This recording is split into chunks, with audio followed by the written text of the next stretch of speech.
Oh, what'd I do? There we go. I'm always fucking with this when I need not be. Hello, chat. Hello, live. Hi. Welcome. I am fucking with shit I probably shouldn't be fucking with. It's fine. YouTube is always a learning experience, I swear.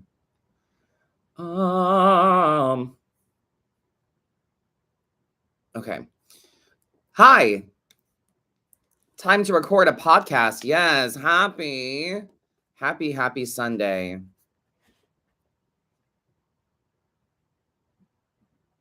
There we go. All right. Short hair, don't care. Yes. Shout out to the Mavens. Hello, everyone. Let's get all set up here.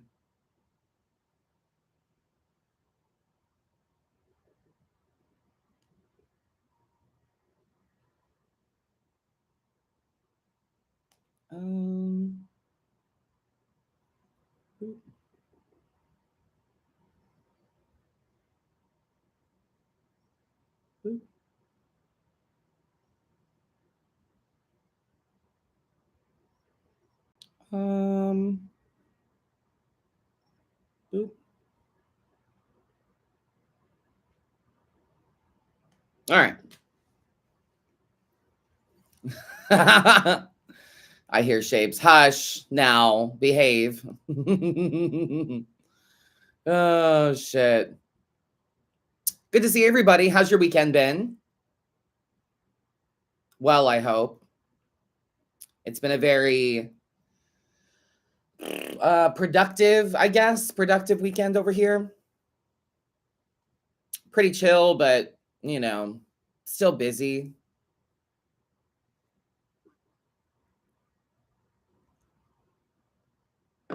Long weekend. Yeah, I feel you. Good morning, Ohio. Went camping. Best friend's bridal shower soon. That sounds fun.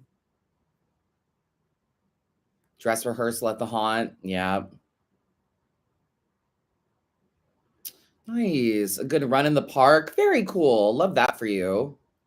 It is far too hot for any of that over here. But I had coffee. What the fuck? I'm good. I'm good. We've just been very busy. Very, very busy. But that's life, right? That's life. If you're not busy, what are you doing? You know? And it's a mix of like work and pleasure. It's not all one thing, you know? Relaxing, yes. And also no.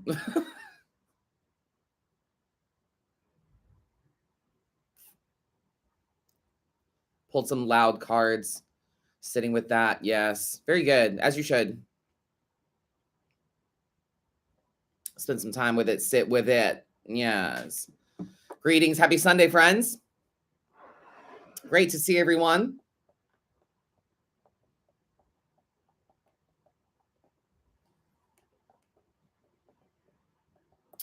Oh, that's interesting, Marlo. In Judaism, tonight starts the Day of Atonement.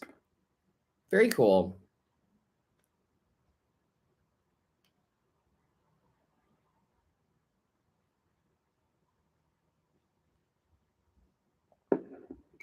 Yeah, Equinox vibes, indeed. Indeed. All right, well, I'm ready if you are. It's been about 5 minutes. Got Spirit Song. It's such a good one.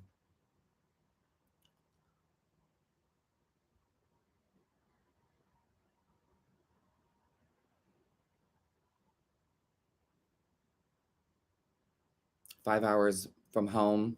Yep.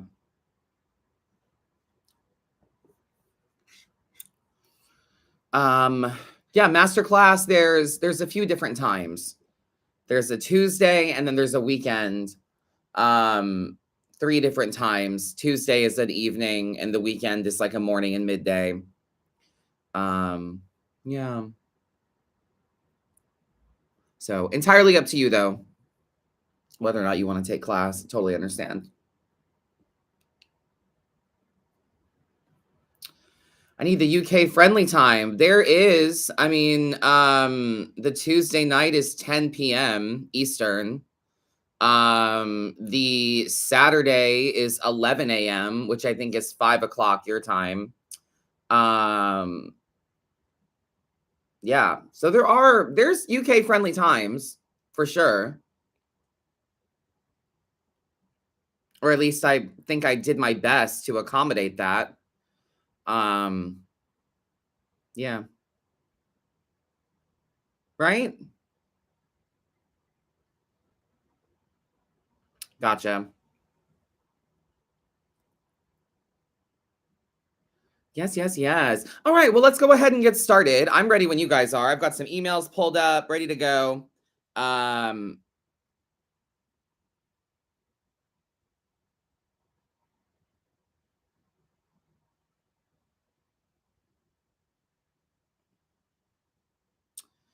yeah.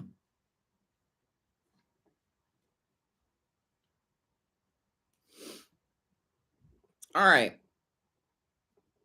Let's record a podcast, my friends. And don't forget to stick around for the after party so we can chit chat and talk about anything that came up. And don't forget to comment, during the recording. Don't forget to comment. I can refer to you guys for anything, or if you have any comments or anything to add that is relevant or makes sense with what we're talking about. I'd love for you to chime in. Um, yeah, let's fucking do it, shall we? Let's record a podcast. All right.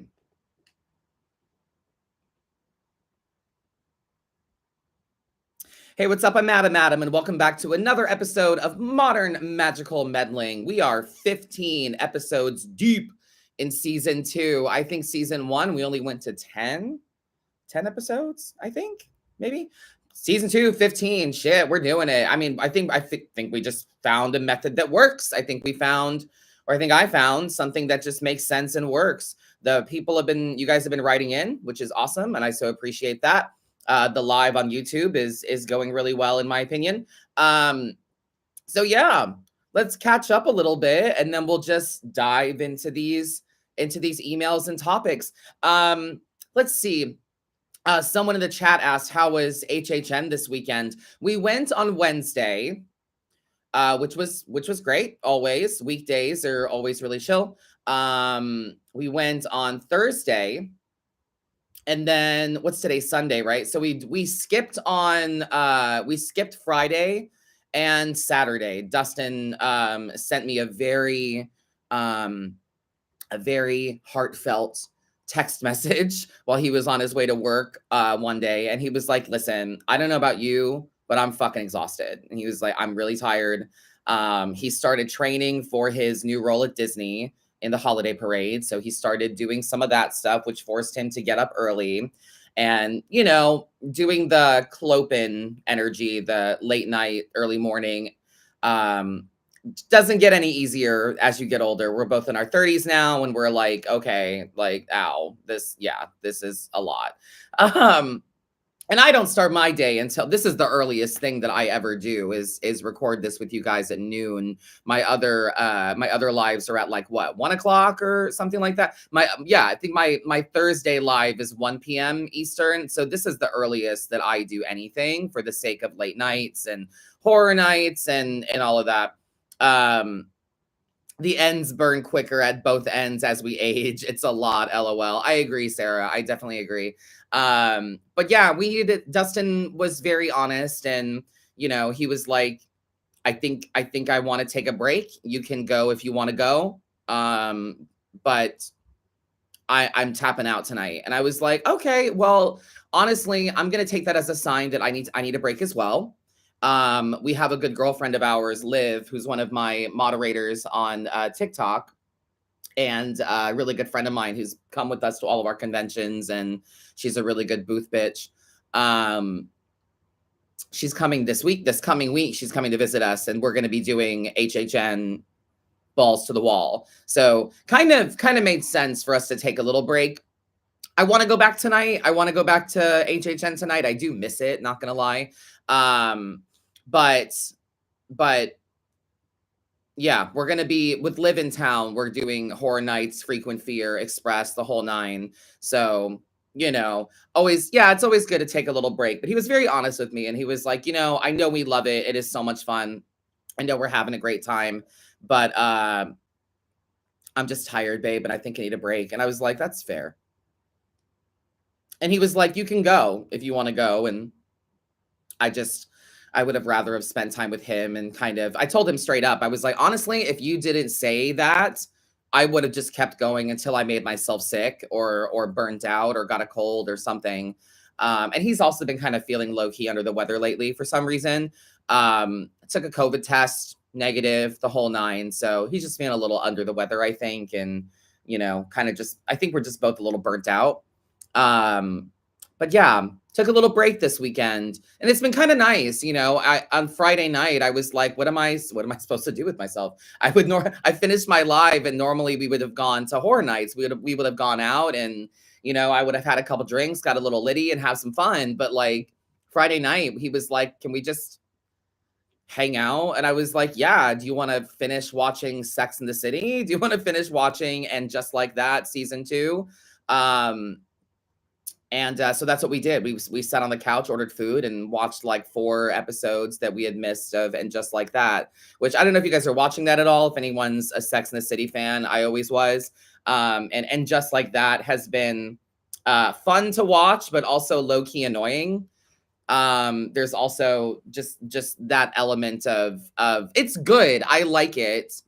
It's a fun continuation, but the whole Carrie and Aiden thing is really annoying.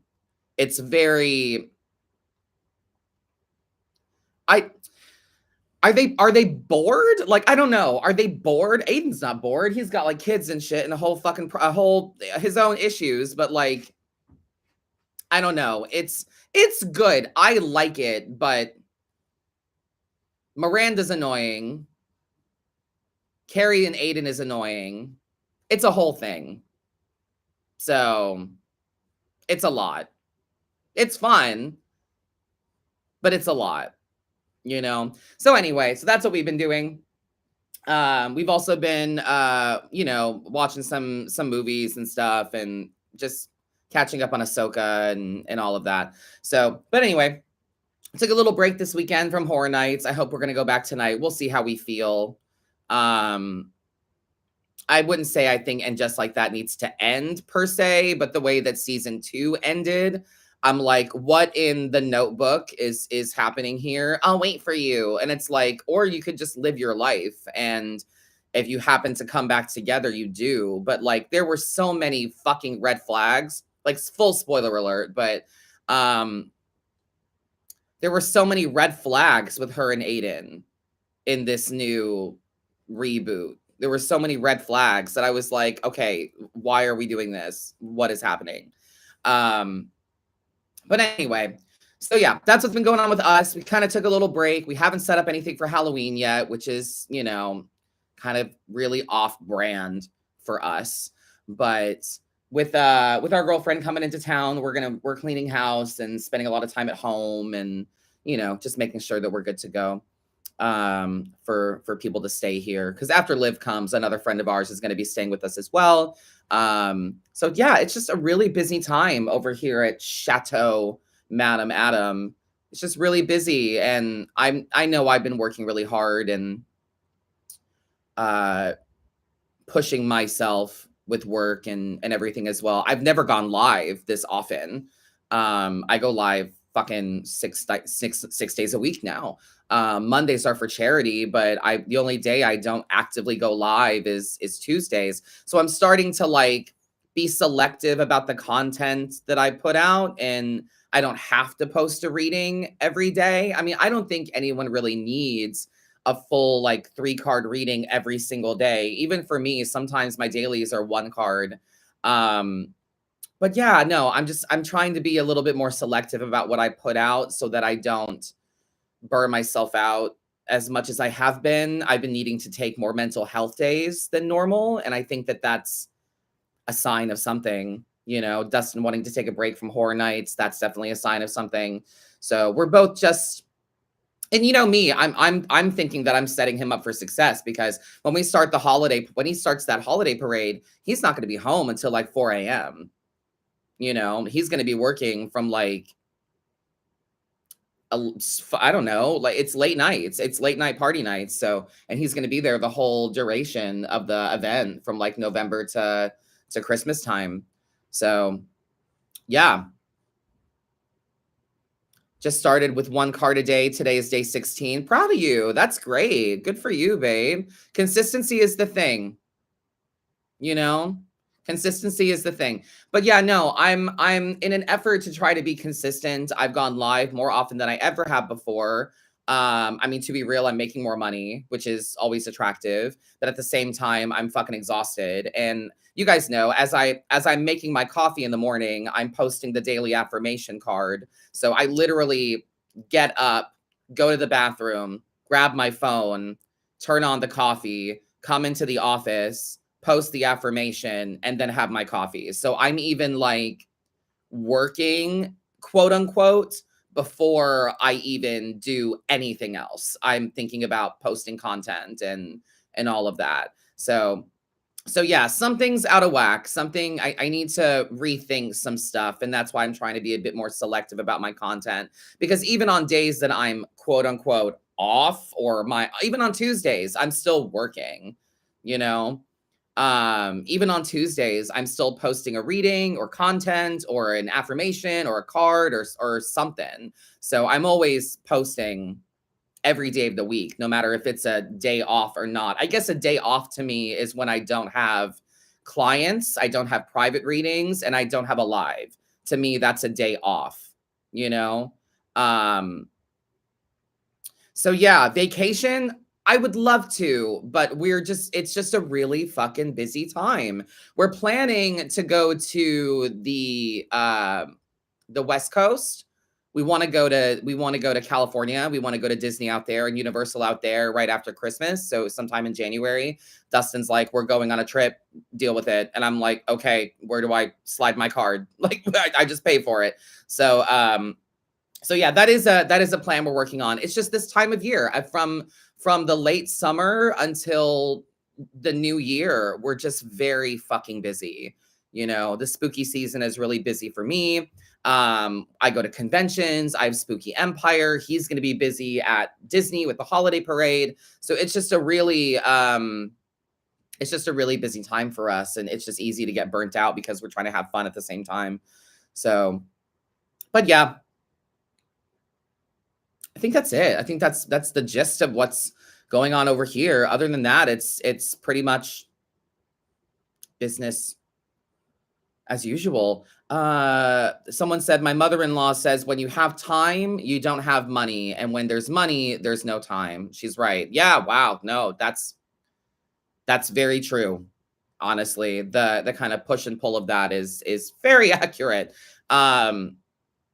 Yeah, we're doing great. We're doing well financially, like the bills are paid, and Halloween Horror Nights we paid for like 6 months ago. So it's been paid for a while. So, it's just going and being up late at night, and I'm just having fun. I'm having so much fun, I burned through all of my cards in like 12 nights of Halloween Horror Nights. I did 78 free reads.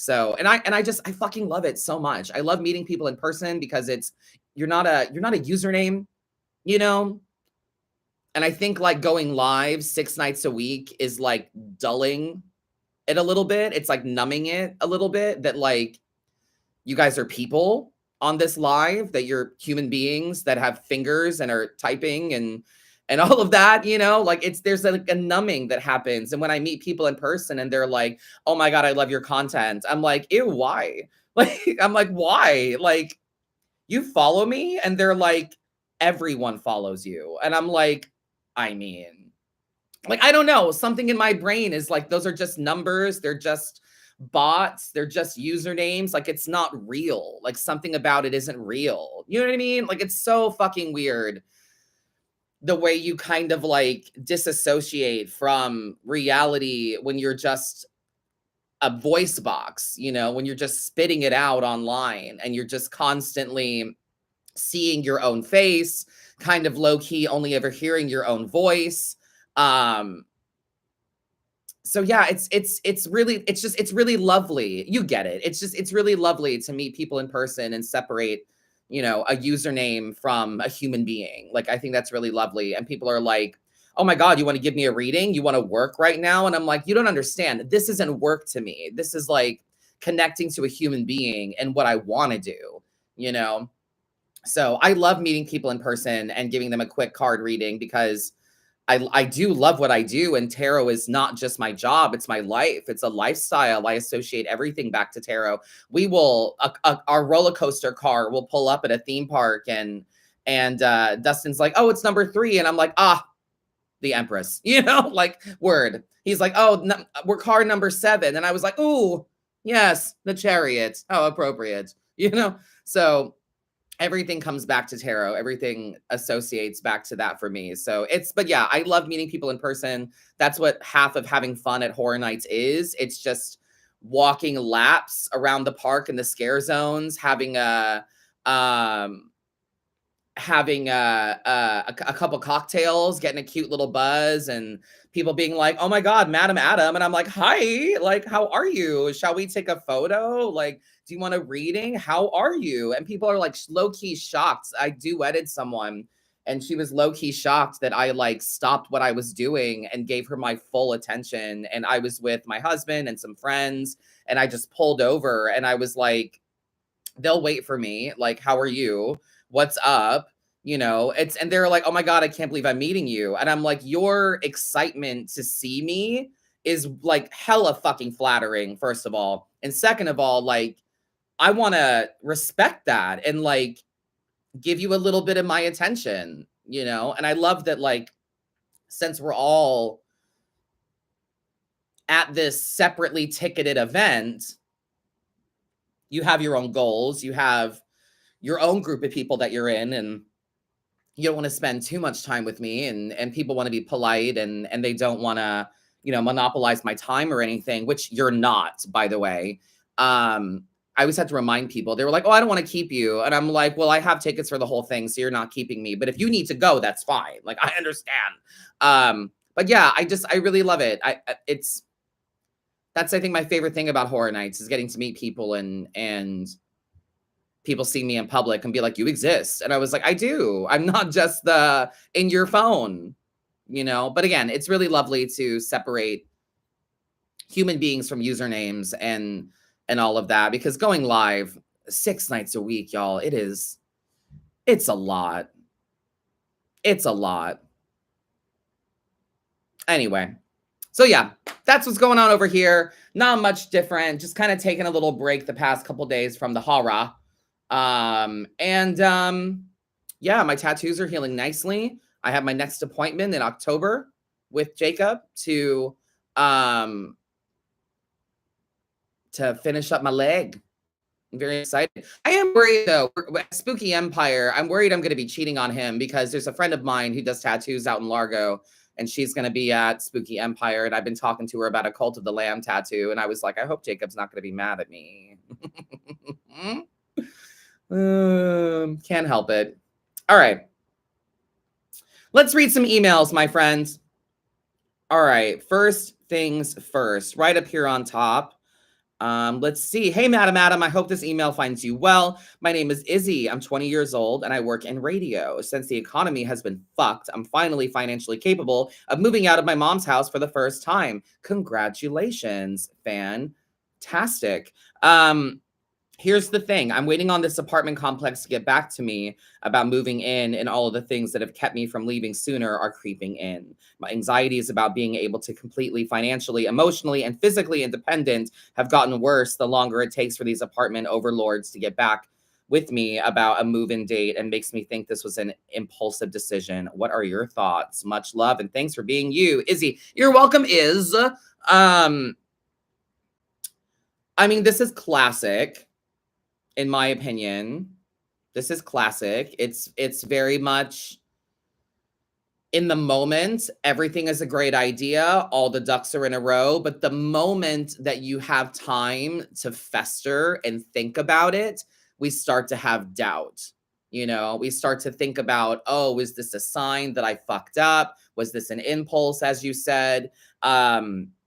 This to me is the part where you like follow through, you know? So as you wait, here's the thing, honey. You don't have to wait though. You can follow up. You can call every fucking day and be like, hey, so what's the tea?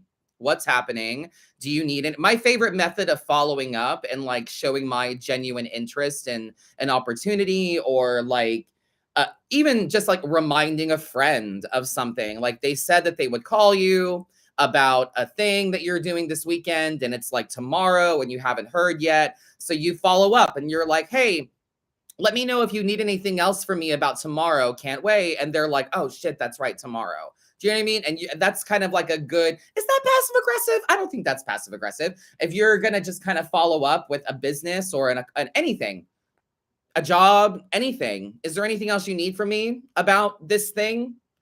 Because to me, that says like, hey, I'm still interested. What else can I do to show how interested I am? You know what I mean? So I would follow up, honestly, instead of just kind of waiting around. I would follow up as best you can. And at least, yeah, Galaxy Gal 111 on YouTube said, at least they'll know that you're serious. Yeah. Is there anything else you need from me? Is there anything else I can do to call it gentle nudging? That's a great way to put it. And it is super effective. You're right, Beck. I think it is super effective. It really shows your interest and shows that you're serious. All the things that have kept you from leaving sooner are creeping in. Anxieties about being able to completely financially, emotionally, physically independent have gotten worse. Honey, we're all figuring it out. We are all figuring it out as we go. Everyone in this chat, I'm sure, can agree. We are all of various decades of age. You are 20. I'm 35. I'm sure there's some 40 and 50 somethings in the chat. Maybe even some 60 somethings. Who knows? We're all figuring it the fuck out as we go, girl. Your anxiety is founded because you're not wrong. And we're all just kind of figuring it out.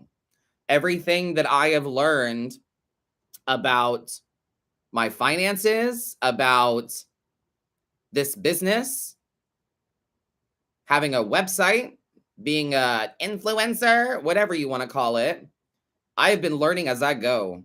I have been learning as I go. Everything that I have done, we are all just figuring it out. So you are not inaccurate to feel the way that you feel.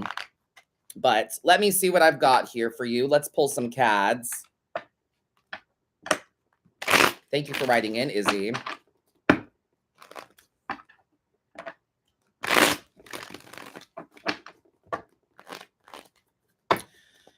All right, let's see. Yeah, 8 of Swords energy, straight up. You're in your head. You're literally in your head. You're just overthinking it, and that's part of it. It's, oh no, I've never been here before. Am I going to be the odd person out? Am I going to be the only one? Am I doing something wrong? Like, that's my knee-jerk trauma response for everything, is I assume I fucked up. You know? One person says something and I'm like, oh no, I must have fucked up. I must have offended hundreds of people. What have I done? You know, so it's really easy to be in your head about this stuff. Also, Queen of Swords energy.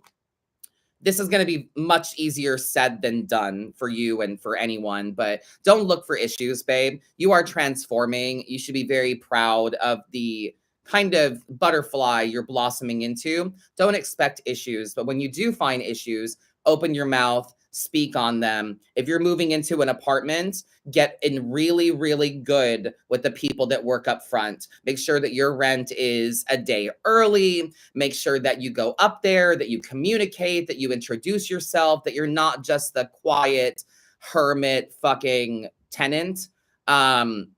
That's me. I'm the tenant that I'm like, I don't need to know my neighbors. I don't need to know anybody. The office people don't need to know me. I just need to sign my checks or pay my rent online, check my mail, and you don't need to exist. If something was broken in our apartment, I would just let it, I'd be like, well, that's broken now. I guess I just don't have that thing anymore, you know? Um, but my husband has taught me that it is good. It's good for you to get in good with the people that work the front office in case you need an extension on your rent, in case you need to communicate about something. If there is a problem, call maintenance. That's what renting is for. They take care of stuff for you. So my advice to you on communication, though, don't expect issues, but when there are issues, be honest and complain about noise. Complain about, your washing machine or whatever you've got, but just make sure that you're communicative. I just hate getting to know people and small talk and I literally, like, from my point of view, like, I help people for a living. I talk to people, strangers, 6 days a week online for a living. The last thing I want to do is like go to a neighbor's house and like pretend to be interesting. You know what I'm saying? Like that's my shit, is that it's like, oh, well, you guys should come over. And it's like, I love you. I do. I'm sure you're lovely people, but I am so tired and so drained. It's like after conventions when everybody's like, you're coming to the after party, right? And I'm like, I'm fucking I'm spent. I'm so tired. Dustin once, people were complaining, jokingly complaining, but they were like, you guys never come to the after parties. You always say you might come and you never come. Like, are you just antisocial like that? And we always joke that like I'm an introvert and Dustin is like a social butterfly. Um, so, and he was like, no, well, Adam needs to eat after he reads everybody. He's got to eat and recharge. And he just gets really tired and doesn't want to go out. And he used to make me feel really guilty. So, but eventually he took a photo of me. I tried. I kept my shoes on and everything. I sat on the couch. We just got McDonald's on the way home just to shove something in my face. And he took a photo of me sitting on the couch with a burger in my hand, passed out, like half-eaten sandwich. I fell asleep mid-bite. Like, and he took a picture of me and sent it to those people. And he was like, I tried. He's like, I tried. He's exhausted. So being social, though, it is good because Dustin has been able to create relationships with neighbors of ours. And like when hurricane shit is coming around and he's like, hey, are you guys taking your shit off the patio? A neighbor of ours went out of town to go do something in California and a package came and he brought it inside for her. He's just making great community and staying communicative and like when our new upstairs neighbors moved in, my office is directly underneath their stairs. So I went over to next door and I was like, hey, just wanted to introduce myself. I'm Adam. I live down here with my husband. I'm your downstairs neighbor. Let me know if you need anything and if you guys have any questions about the complex. And, also just wanted to let you know that my office is directly underneath your stairs. Our last neighbors didn't care at all and were very noisy. And I asked them to just be mindful of the fact that I work from home, and they were not. So anyway, my whole point is don't look for issues, but when you find them, open your mouth. Don't be afraid to communicate. Try to create good relationships with the people at the office, with, the people that run the place, maintenance, etc. Try to just have a good relationship, pick up after your pets, that kind of thing. Just try to be a good person about it. You don't have to be like, bringing cookies and shit. That's Dustin. Dustin's like, I'm going to bring the office donuts because I feel like it. And I'm like, all right, go for it. No goal, no looking for anything in return. Just Dustin being Dustin. But yeah, you're in your head a lot about this. Don't look for issues, but when you find them, open your mouth. And yeah, Page of Wands energy. This should rekindle a passion for you. This should really light a match for you passionately. You should be excited. You should be excited to do things on your own, to decorate your own place and, completely financially, emotionally, and physically. None of us are completely independent. Let's be real. None of us are completely independent. We rely on social media. We rely on technology. We rely on friends, other people. You're not going to be completely independent because you're going to have a complex of people working for you, basically. you know? So lighten the fuck up. And this should also make you excited. This should rekindle a passion for you for living, should make you real excited. I remember I lived in my grandmother's house in New York, and I kind of had my own little apartment area in her house, and I had my own bathroom, my own little kitchenette, my whole thing. So it's kind of like I lived in my own apartment in a way. And I paid her some rent and everything too. So I wasn't, living completely rent free, but yeah, I remember the joy I felt and just kind of getting up, taking a shower, going to get some groceries, coming home, getting ready for work, going to work, coming home, having a drink, going to a bar, maybe not. It was just this freedom. So you should be really optimistic about this, babe. You're just in your head. Don't worry about it, honestly. Whether you get it or not, it looks like you're going to be celebrating it. It looks like you're going to be celebrating. You should get this apartment. Just follow through. See if there's anything else they need from you. Push it. Push your interest. Let them know you're serious. Maybe it was an impulsive decision, but it was one you made. So it must have been right for you. So, yeah. Olivia said, they're 46, not a clue what's going on. Anyone who says they know what they're meant to be doing is either lying through their teeth or just having a good 5 minutes. I agree. Very well put, Olivia. Very well put. Well, Izzy, I hope that helps you out. You're just really far in your head. Don't expect issues, but when you find them, open your mouth. This should rekindle some passion for you, some zest for living, and you should be celebrating this pretty soon. So that's really lovely. All right, let's see.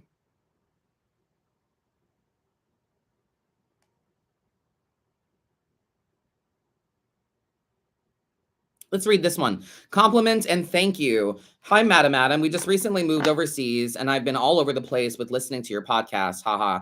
Thank you. Anyway, I'm currently on episode 6 of season 2. And when you said that, quote, if you want to read purely intuitively, then stick to Oracle, I was hollering. I bought my first Oracle deck 5 years ago and then took my sister-in-law to buy cards sometime after. And she asked for my opinion, what I thought was easier, Oracle or Tarot. And I said, to me personally, Oracle cards are easier because they're open for your personal interpretation. On the other hand, tarot cards come with a set of definitions, and key is to mingle those definitions with your own intuition. Very good. I do like how I can see the picture on an Oracle card and see what bubbles up.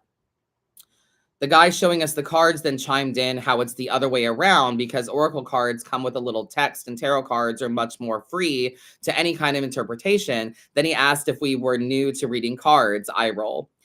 That made me super insecure, of course. Thank you, thank you, thank you, because everything you say always makes so much sense. Even if your Oracle cards come with a tiny booklet and a bit of text, it's still only one person that gave the idea of how to interpret these cards, the author. Not an agreed upon system that's been around longer than you and I together. Oracle cards are much more like signs to me. It all depends on your personal situation, awareness, and experience. If I have a phobia of butterflies, then a butterfly will not stand for a loved one visiting me, you know? Oh my God, that's so true. That's so true. Anyway, keep spreading the word, keep spreading the tough love. Thank you, Madam Adam, for all you do. No card needed for me. I'm trying to save up money and build up confidence to book a personal reading with you, Tam. Thank you, Tammy. That was so kind of you and very, very well put.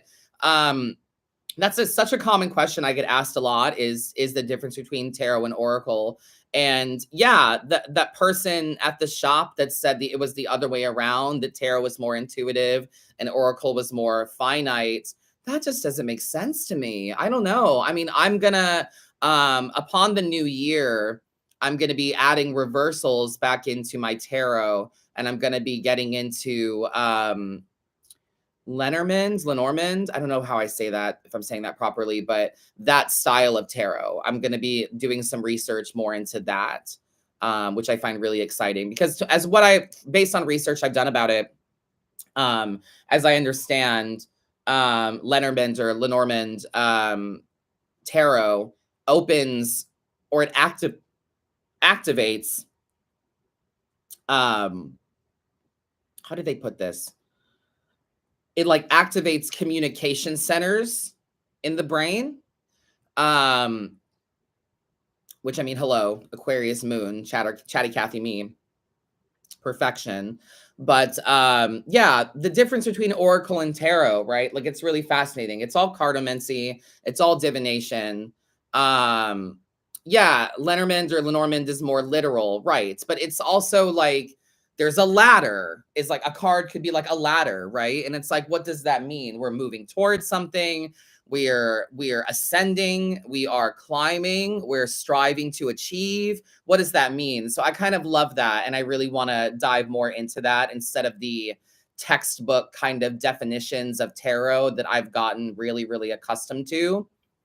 I would love something to kind of make me pause and think for a second and not just spit it out, you know?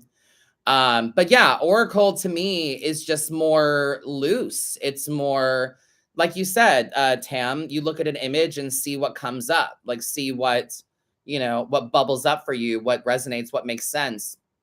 And they often have like a keyword or something as well, which it's like, oh, well, that's what that means. It's like if it was a butterfly and it was like change. Well, gee, I wonder what that means. It means that there's changes. Change is coming. There's change around you. You're changing. Situations are changing. Something's changing, instead of the way that tarot has like a multifaceted layer of things attached to definitions. But yeah, to me, Oracle is like poetry. It's like song lyrics. It's like music, where tarot is more of like classical music, Oracle is like modern music, and tarot is like tarot to me is like classical music. It can sound a little different for everyone. It's not everyone's taste, but like piano means piano. Forte means forte. You know what I mean? Like piano means soft, and you have to know that. Seeing the word piano on a sheet of music doesn't mean that it's played by a piano. It means that it's soft, right?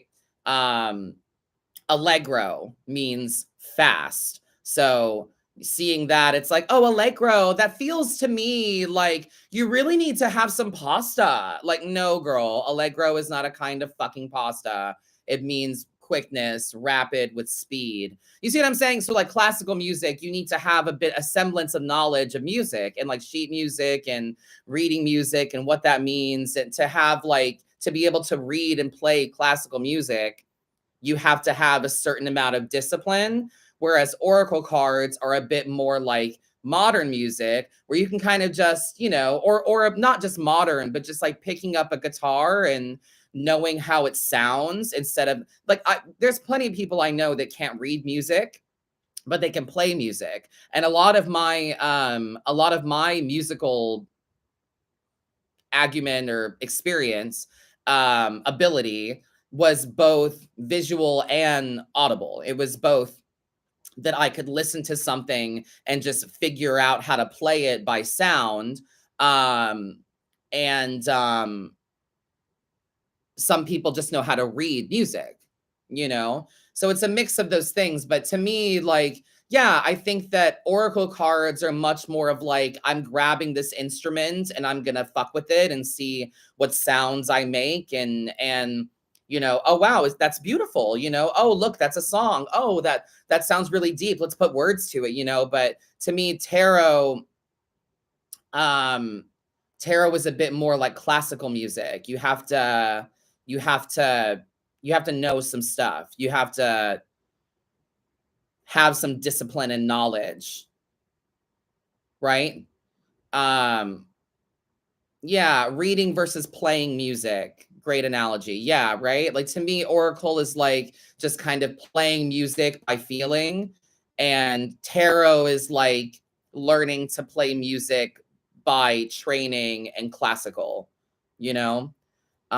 Depends on the deck. There's a Kickstarter tarot that I'm backing that has some interesting twists on the traditional cards, and I suspect I'll be reading the image more on those. Yeah, for sure. Absolutely. There's always an artist interpretation of cards, There's always an artist version of things that plays into it, but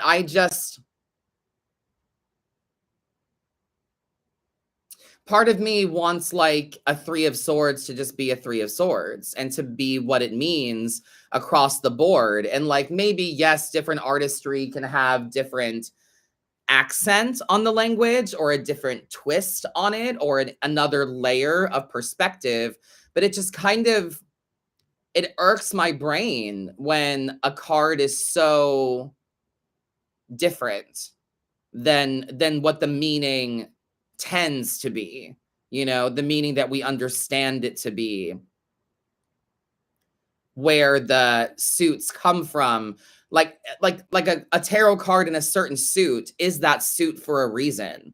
That's why I get so annoyed when people pull love or romance out of things like pentacles or swords, and it's like, that's not like what.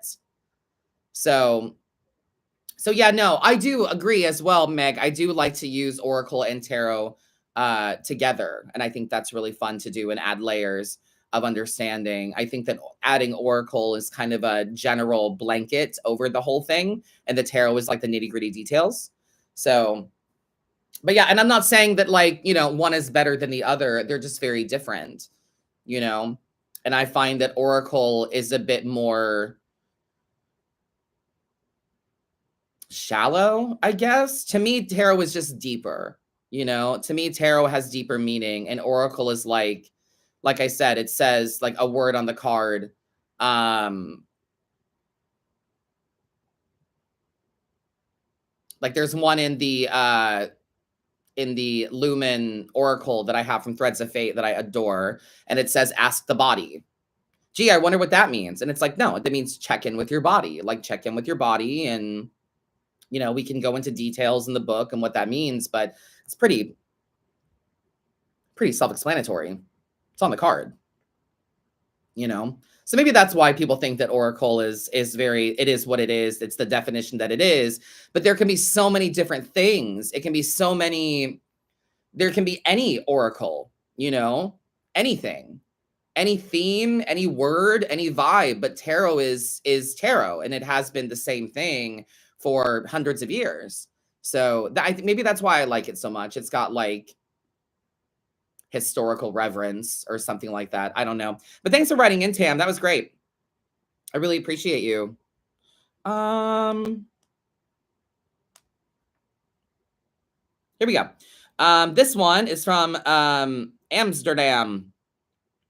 Hi, Adam. I'd really like a general reading. My own personal advice, maybe for my move. My husband and I, with our 3 kiddos, just bought our first home, and I'm in college and also homeschooling all 3 of those munchkins. I did have a lot of anxiety about all of this change and pressure, but it seems to be going down. I question if it's just holding out to explode later or if I'm actually okay. LOL. I'm good at, am I good to celebrate or what? I keep wondering if I can handle all of this. I'm in Aries, so I am very determined but easily swayed to make quick decisions. At this point, I need some hard truth. Please help. Absolutely.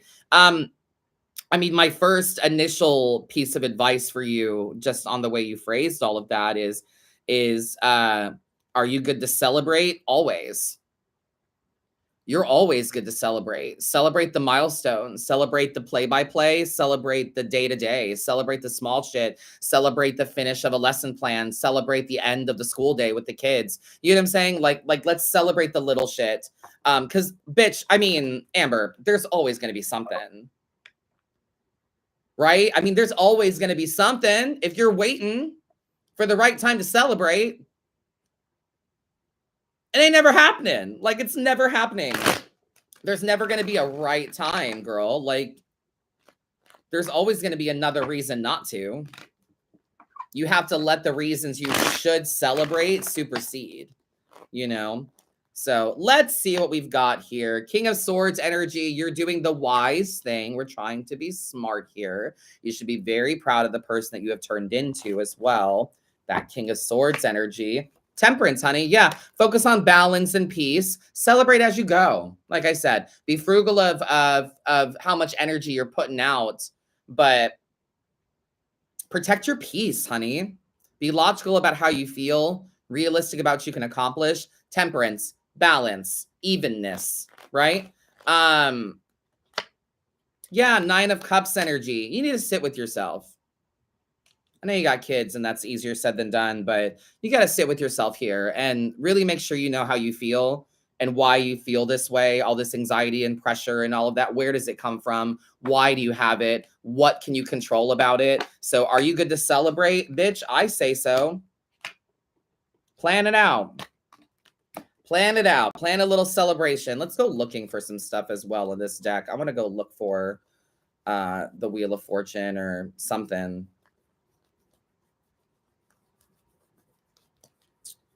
Let's see. Yeah, sometimes I like to go looking for a card in the deck, and I take the card before and after and make a cute little spread and see what's standing in our way. Yeah, you can. Listen. There's winners and there's losers, honey. People are doing what they think is best. Everyone's doing their own shit. As long as you're not taking an easy way out, celebrate. And you should be also celebrating yourself. High Priestess energy. Stillness and patience to understand the secrets that lie within you. So yeah, don't wait, honey. Sooner than later, make it happen. There's always a reason not to. Celebrate the little stuff along the way. Be at peace with the way things are. And I would throw some of that joy just to make sure that you're not holding out for something. Because that'll come around. Right? If you're holding out, it's going to happen. So it's bound to anyway, because that's life. So you might as well find something small to celebrate as you go. You need to be a bit more patient with yourself. There's winners and losers. It's not personal. Plan what you need to plan. Spend some alone time with your feelings. Protect your peace. Be logical about how you feel, realistic about what you can accomplish, and make wise decisions. And it seems to be a wise thing for you to celebrate the small shit as you go. Yeah? Fantastic. All right, how are we doing on time? We're doing pretty good. Okay, let's see. Da,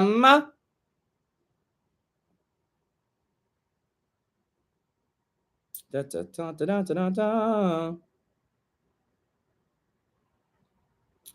All right, this one's a little long. Let's see. Okay. Hello, Madam. Please call me Carmen. Hi, Carmen. I've been a fan of yours since day one, and it makes me happy to see you are thriving. Thank you.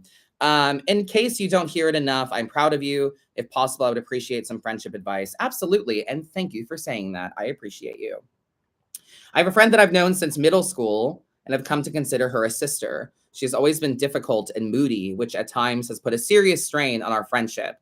I've suspected for many years she was on the autism spectrum, which presents difficulty in women, and have always tried to be instructive and gentle. She is great one-on-one, but in larger group, less great. My friend can be very rude and sensitive, self-centered, temperamental, and mean, which pisses off our mutual friends. To be honest, I've been the bridge between her and these friendships, and it is exhausting. I doubt they would have kept her as a friend if I wasn't around. To get to the point, she has had a difficult 3 years, first being furloughed, being laid off, dealing with discouraging job situation that led to termination, bring primary caretaker to a family member, and eventually mourning that family member. I don't know how to help her. I think she needs to know that she likely has autism and should be medicated, which she is passionately against. But I'm afraid one day she will test my bullshit bandwidth too, and I have to distance myself further. Some of our mutual friends are done with her, and I don't know what to do. I want to help her, but at the same, I want her to learn that her actions have consequences and to learn things the hard way. How should I handle this situation? Appreciate hearing what the cards have to say. Well. I don't think we've read this email before, right? Someone in the chat, please stop me if we have, but I don't think so. This looks new to me. But goddamn, I've been the difficult friend. I've been the mean one. And someone had to bridge the gap between me and the rest of the group. Yeah. Olivia says in the chat here, the only real medication for autism is something to manage the anxiety. You don't need to be diagnosed for that. That's true. Thank you for that input. But yeah, it's could be a symptom of some things, of some diagnoses and things like that. But from my experience, I've been the difficult friend. I have been the mean one. I have been the one that was great one-on-one, but in groups, I was very standoffish and very rude, and like I had something to prove. It was the only way I could assert control. And then I was always the new kid too, I was always the new kid. We moved every 4 years in my life, and I got tired of starting over and having to be fresh every time. So, but to me, this is a conversation about love language. You know, this is someone you said you described as like a sister to you. So this is a conversation about love language. You don't feel chosen in this relationship in a way that you want and deserve to feel chosen. So if you want this person to choose you, you have to communicate the way you want to be chosen. So you have to ask them, how can I show you that I care about you? And because I want you to show you care about me. And this is how you do it. Not like this, like this. Chris in the chat here says, maybe also it's just time to accept that she doesn't want any part of larger crowds. Be with her on your own time and the others separately. That's fair. That's fair as well. However, it does put a bit of a strain on Carmen here. I had a friend, like I said, that they were the middle between the group and me, and they would spend time with me. And then when they went to hang out with the group, I was very jealous. And I was like, oh, what the fuck? Yeah, I was very bothered. Like, why don't these people like me? Why do they like you? What is it about me? And I knew it was because I was honest to a point of attack. I was using honesty as a weapon, and being a little too honest to people and saying things that you probably shouldn't say. So I was the mean one out of kind of a lash out of wanting to control a situation. So I'm not sure if that's something that might be similar to what's going on here, that they're just uncomfortable with the crowd aspect or the large group of it, feel like they don't have a lot of control. So they have to control it in a way that they can, which is with negative attention. That's kind of how I used to be in my late teens, early 20s. Let's see. Natalie says she needs to realize how much it is affecting her relationships. It's not going to get any better for you if she doesn't take accountability. It's hard to accept the fact that of having autism, they don't know how to deal with emotions. Very true. It also might have to do with abandonment issues. Someone else says here in the chat, after pushing people out so they can't do that to you, but we need to reflect on actions. Autism is no excuse for treating other people badly. I agree. Shell says, I can relate to Madam Adam. I have resting bitch face, so most people are afraid to approach me unless I approach them first. Very true. Maybe it's time to have a sit down and just let the friend know how you feel about having to bridge that gap. That's where I'm at. I would much rather people are honest with me.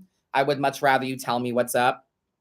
We're going to pull some cards on this, but I'm liking the multiple takes. Thank you for the comments. I love, this is my favorite part about the live podcast recording, because you guys get to chime in and say what you think as well. But yeah, having been the difficult friend, it blew up.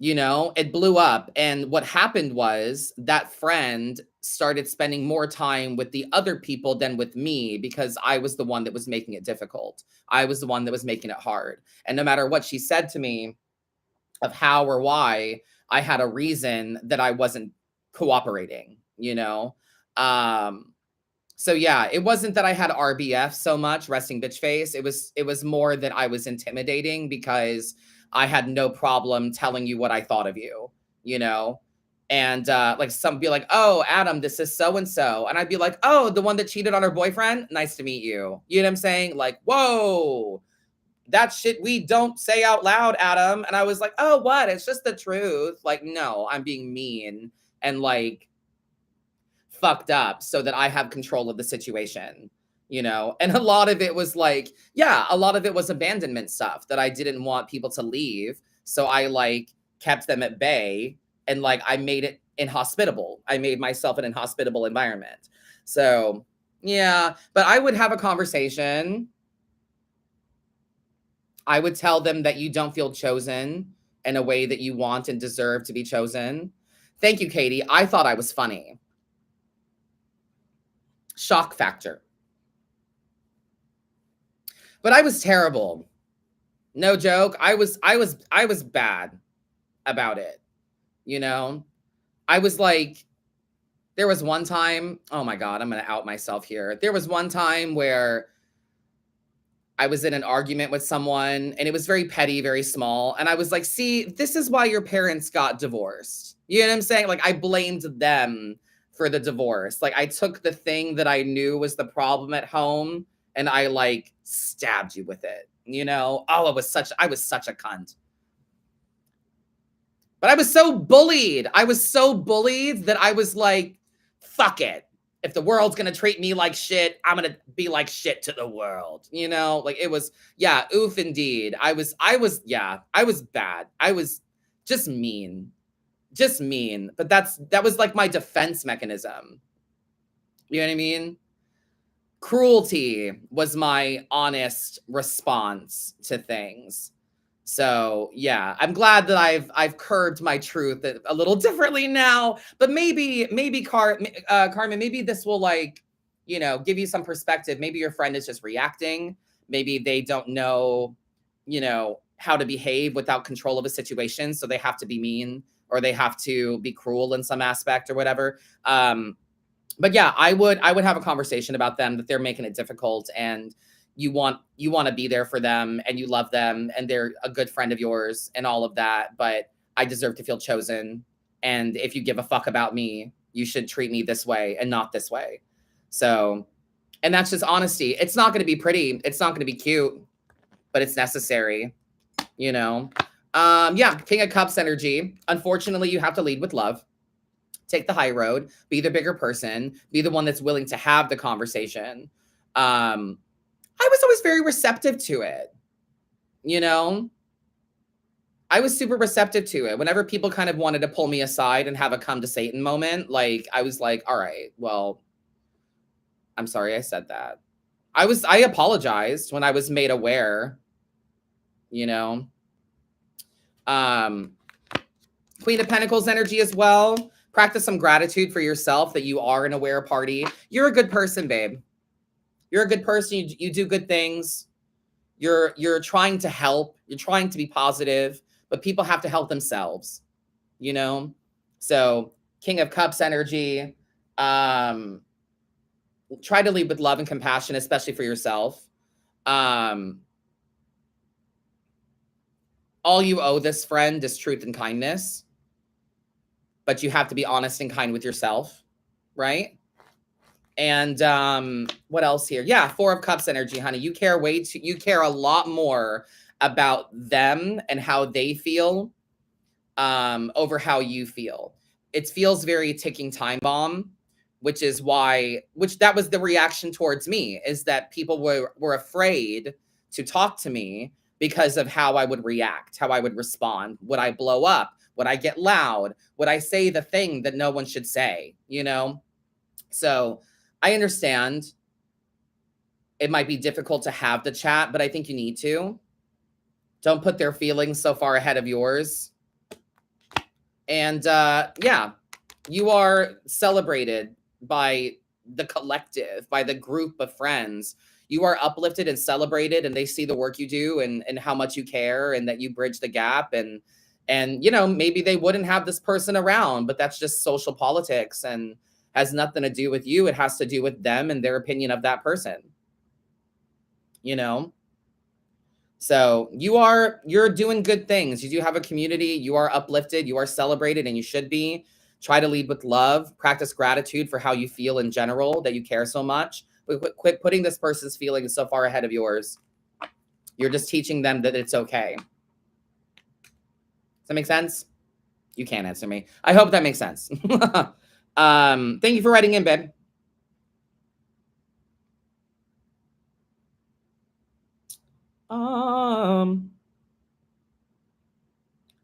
Oh, I don't have time for all of this one. Let's see. I've got like 4 minutes. Let's see. Okay. Hi, Madam. I've been watching you for the past few months and really enjoy your readings and personality. Thank you. I love your knowledge when it comes to tarot. I recently have becoming more spiritual. I've gotten more into tarot and oracle cards. I've always liked witchy things, but was raised very religious and had a hard time getting over the trauma of thinking if I did anything wrong or did what I enjoyed, I'd end up burning in hell. See how that is? You're worried that if you did anything you enjoyed, you'd end up in hell. What in the Catholic trauma Jesus, literally. I had to secretly watch shows I liked and music because I wasn't allowed in our house. A couple of years ago, my son was born with a major brain injury. He's doing great now, but at the time it was very scary. Since then, my anxiety and self-doubt has increased significantly. I worry all the time that I'm not doing the best for him or worrying about what his future will look like and how others will treat him. I also have felt myself getting a little more negative in general in the past year or so. Just wondering what cards you might pull considering the future or just in general. Thanks again for your time and videos. They help whether you get this email or not. Have a wonderful day, Rachel. Thank you, Rachel, for writing in. I appreciate you. You're a fucking warrior, girl. You're a hero. You're a warrior. That's fantastic. I'm so proud of you and your journey and the way that you care. Good parents give a fuck. Good parents question themselves. Shitty parents don't ask. They just assume that they know what the good shit is. I mean, as an example, my brother's always worried about whether or not he's doing the right things. Is he a good dad? And that's how I know he is, because he cares so much about the outcomes and doing the right things for his kids and seeing the world through their eyes and everything, that it's what makes him a good dad. So, but yeah, let's see what I've got for you. Are you being negative or are you being realistic? I mean, that's the first thing I would say to you. But Page of Swords energy, we need to cut off some old words. You've been saying something pretty repetitiously. Some people don't know the new you. They know the old you and not the new you. 9 of Wands energy as well. You need some boundaries, my love. Think about where you've been burnt before and how you should protect yourself now. Boundaries come from priorities. So think about what you prioritize, how you can protect yourself, and what boundaries you need to put up. And 7 of Cups energy, honey. Having too many choices, too many decisions is a sign of abundance and success. So you should see it that way. And it doesn't matter what you choose as long as you're choosing what's right for you and your family, Let's see really quickly in the chat here. Religious trauma is real. I could have written that backstory. Rachel might want to look up evangelical content to find some solidarity. Very true. Tracy here says, you're a wonderful mom. Just need to work through trauma and let go of the guilt, girl. Absolutely. Very nice. Good parents worry on the daily. And I totally agree. That's all the time I have for you guys today. Thank you so much for writing in. Rachel, keep your head up, babe. You're doing a great job. You just need some boundaries and to cut off some old words that don't work anymore. Everyone, I hope you unclench your jaw, relax your shoulders, take deep breaths today. Remember, you're a dot on a marble floating through space. Why are you bugging? Thank you guys for listening. Enjoy the rest of your day. And as always, fuck it up. See you next week. Fabulous. That was a great episode, I think. Really good one. Some good questions, some good write-in. I enjoyed that one a lot.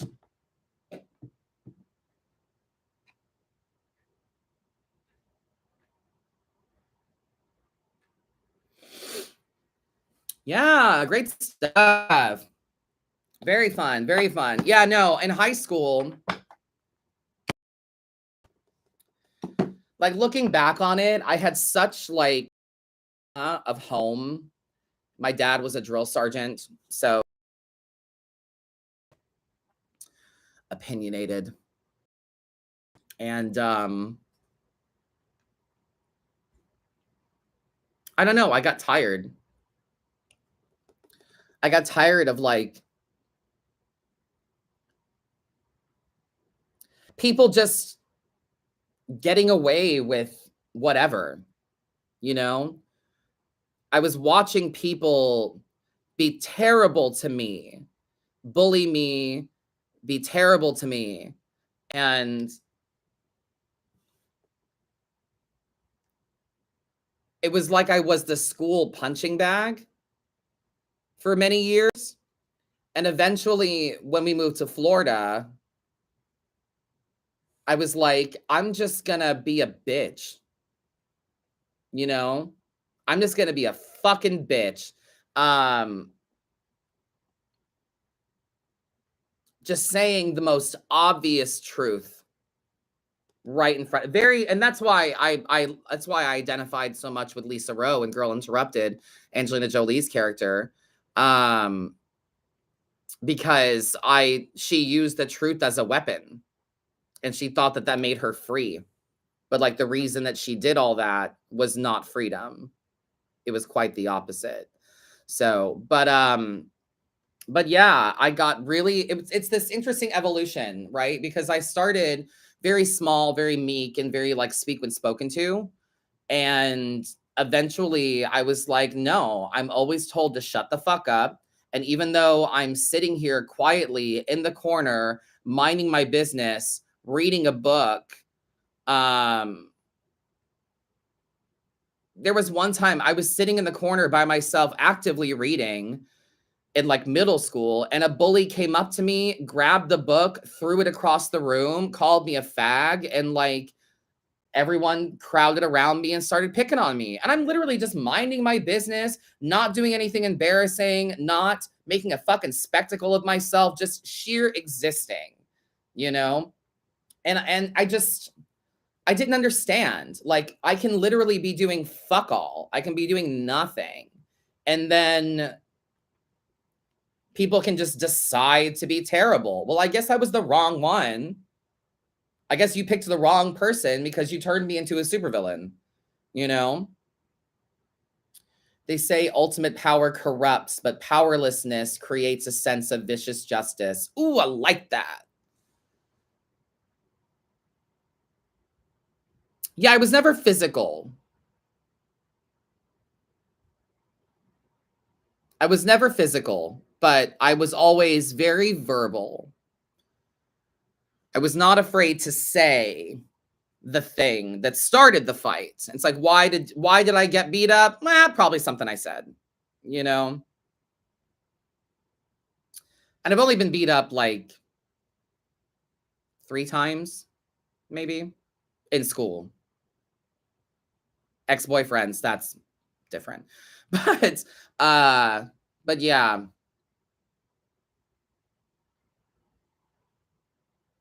I just got tired of like, even if I was silent, I still got something. So I was like, fuck it. I'm just going to be a bitch this time and just say everything. And my parents would be like, would you rather be loved or feared? Would you rather be feared or respected? And I was like, I'll take fear for 800, Alex, please. You know?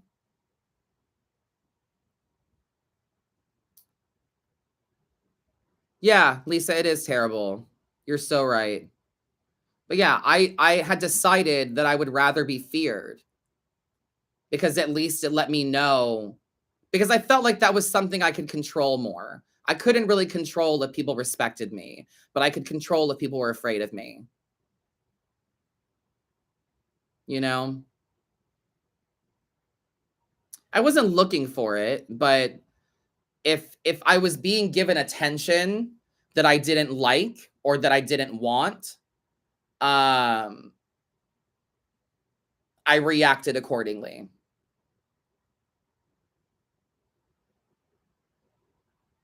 So, but yeah, my parents, my dad, you know, they always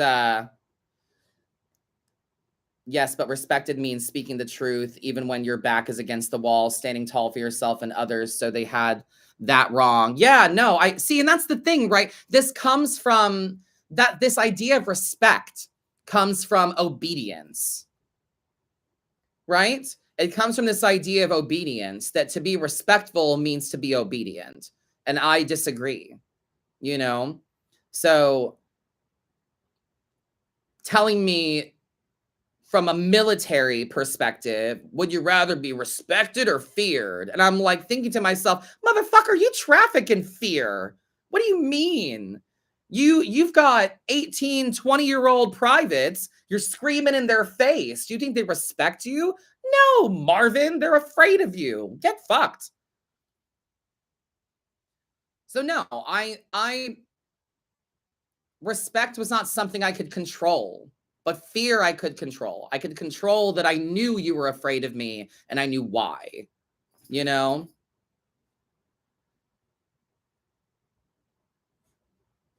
And eventually, truth had to come with kindness. And people, the reputation started to be, well, Adam's no bullshit. He'll just tell you straight up, you know?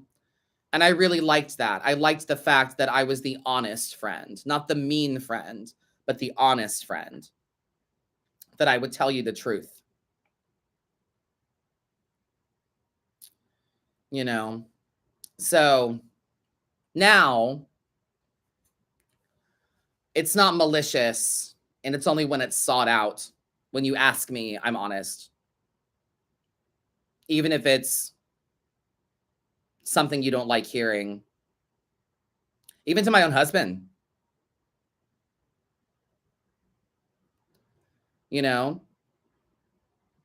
I remember there was a training thing or and a thing for a theme park Dustin was working at, and he had he was in like a full fur costume thing, and they were running it and running it and running it and running it, and he was really tired and getting a little claustrophobic and stuff like that. And instead of communicating, he they were like, don't take your head off no matter what, where this is dress rehearsal, keep your head on. And he ended up taking his head off and everything, and he got disapproved, and this drama happened, and he was very upset, and he was like, it's not fair, like, they ran it multiple times, that's not how it's going to be when we do it for real. And I was getting claustrophobic, so I took it off, and then they punished me for it. And I was like, well, from their standpoint, you fucked up. I agree with you. Like, I fully agree with you. But from the managerial standpoint, you kind of fucked up. And like, you should have said something. You should have communicated. You should have said you needed 5 minutes. You should have said that you're feeling a certain way, that you were starting to feel a little claustrophobic. Communication would have been better than you just ripping it off in the middle and making it look like an emergency that it didn't need to be necessarily. And even if it was, you should have said something. And he didn't. We got into a little tiff about it because he was like, you're not supporting me. And I was like, no, I am. I'm just, honestly, you gotta see like that you are replaceable. And if you really wanted it, you should have kept it on. And whether you could or couldn't,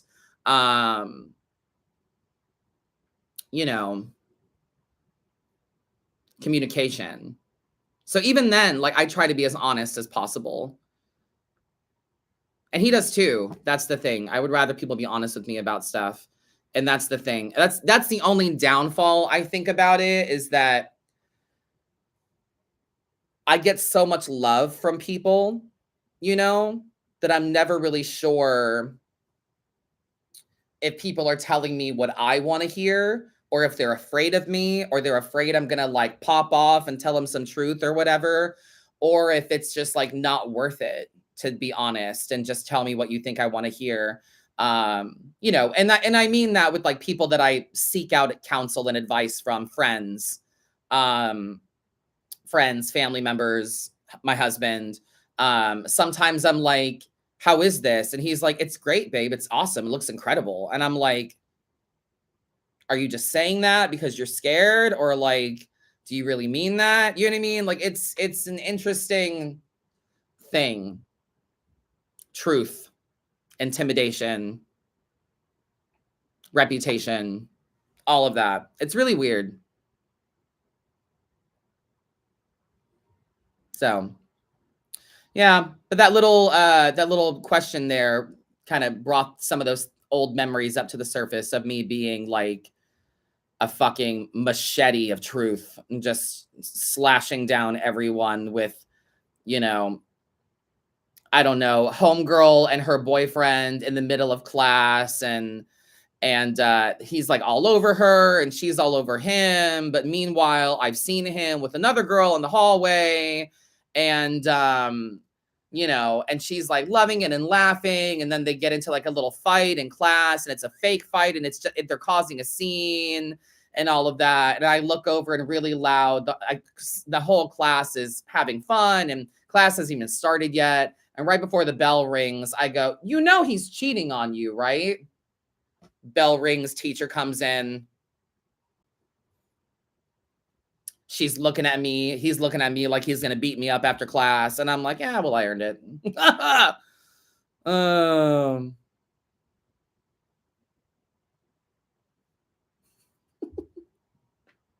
Someone had to tell her.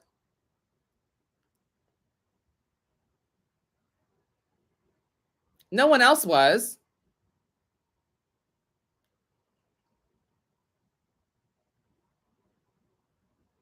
There was this one bitch that used to bully me every day in high school, cafeteria, lunchtime, and she had no business bullying anybody. Honestly, she was just projecting onto me, and I was an easy target at the time. And I mean, I looked like a toad in high school. I was not fully developed. And there was one time where she she tripped and fell and spilled a bunch of shit all over herself, and I just walked by her, took the rest of my salad, and just sprinkled it on top of her. That was fun. And then I ran for my life, but you know.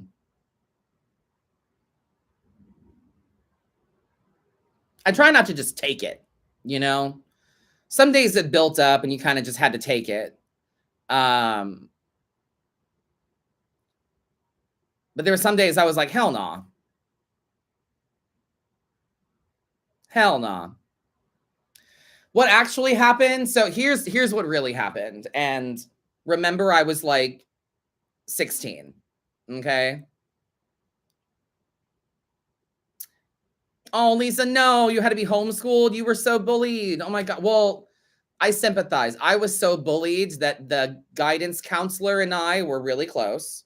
And I had an extra change of clothes, 2 or 3 extra changes of clothes in her office at all times. We didn't have a uniform, but we had like a very severe dress code. I went to a public school on a military base. So we had like certain colored shirts we could wear, and certain pants. You were injured. Yes. I was roughhoused, beat up, but not like nothing broken. Do you know what I mean? Like nothing. It was those classic heterosexual conversations of like Adam's being bullied. Well, he should learn to fight, you know? He should learn to fight back, like that kind of thing. Instead of like, well, let's go to school and talk to these kids' parents. Like, no, it was, you know, Adam should learn to defend himself. It was that kind of thing. So this one time, I'll never forget this. I was in 9th grade. So I was like 14, 15, something like that. And there's this heavy set girl who was, you know, that's weight has nothing to do with it, but we're just being descriptive and it's pertinent to the story. And she would dog on me all the time, make fun of my appearance. She would call me a fag. She would throw things at me. Her and her little group of friends would walk behind me and grab me and pour soda down my khakis, which is why I had an extra change of clothes in the office. Because they were like, do you want to go home? And I was like, I can't go home. My parents are working. My brother is here. He has a car, but he's here. And if I want to go to swim practice later, I have to stay at school so that I can take the bus from here to swim practice. So I had to stay in school. I couldn't just go home. So swim practice meant a lot to me. So this girl, this heavyset girl with like way too much fucking makeup. Every picture, by the way, every picture of her in the yearbook, she's eaten something. I'm just saying, the only picture of her straight-faced and like smiling is her senior photo. Every other club photo, group photo, she is stuffing her fucking maw full of something. Okay? Gross. Just a nasty, gross fucking individual. Okay? So anyway, so one day, Miss Bitch dogging me, picking on me. It was a pizza day. I remember that. My little rectangular pizza with my salad sitting there.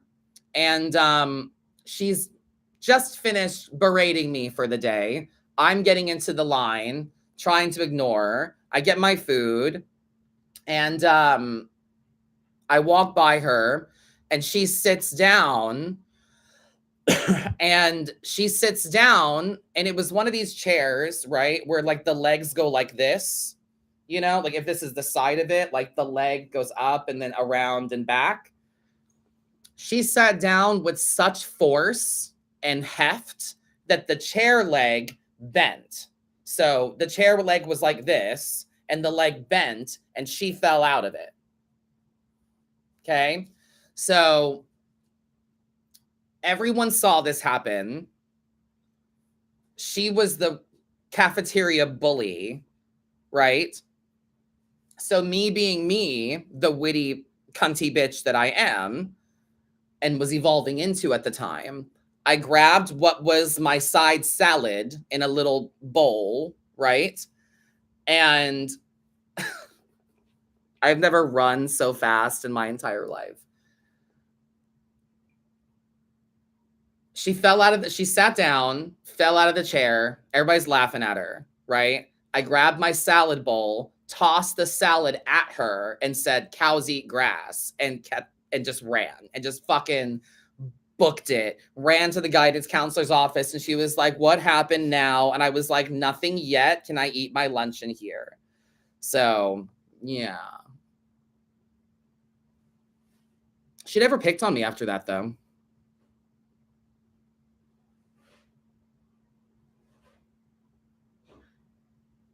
Yeah. One of my better clapbacks, honestly. But mostly was my mouth, though. Just kind of running away, saying things back.